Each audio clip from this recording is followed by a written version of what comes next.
गावातील जे काही मान्यवर व्यक्ती आहेत त्यांनी स्टेजवरती येऊन बसायचं.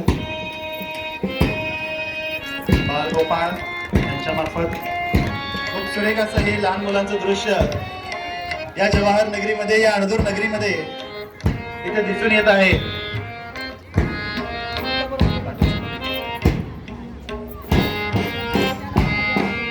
अणदूर शहर पत्रकार संघ श्री गुरुनाथ कबाडे यांच्या वतीनं या कवायतीसाठी 100 रुपयाचं बक्षीस जाहीर केलेलं आहे. त्यांनी त्यांचं जवाहर विद्यालयाच्या वतीनं हार्दिक हार्दिक असं आभार. अत्यंत अचूक अशा पद्धतीनं हे लहान लहान बालगोपाळ हे कवायत प्रकार आपल्या सर्वांसमोर सादर करत आहेत. या लहान बालगोपाळांकडे पाहिल्यानंतर असं वाटतं भारताचं भविष्य अत्यंत योग्य अशा हातांमध्ये सुरक्षित आहे. खूप छान.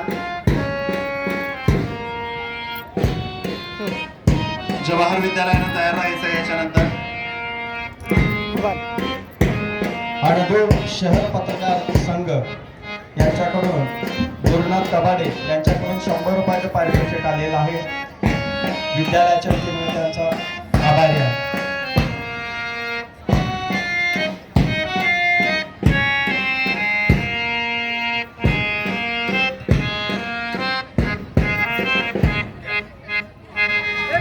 साहित्य प्रकार के लिए जवाहर विद्यालय कवायतीमध्ये असणाऱ्या विद्यार्थ्यांनी पटकन मागे जमावायचंय. कवायतीकडे राठोड सरांशी संपर्क साधायचा आहे.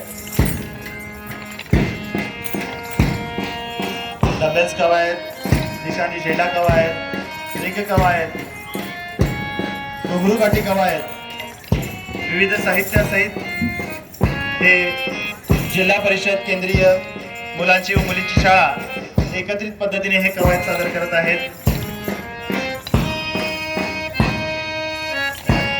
जवाहर विद्यालयाच्या या संचलनातून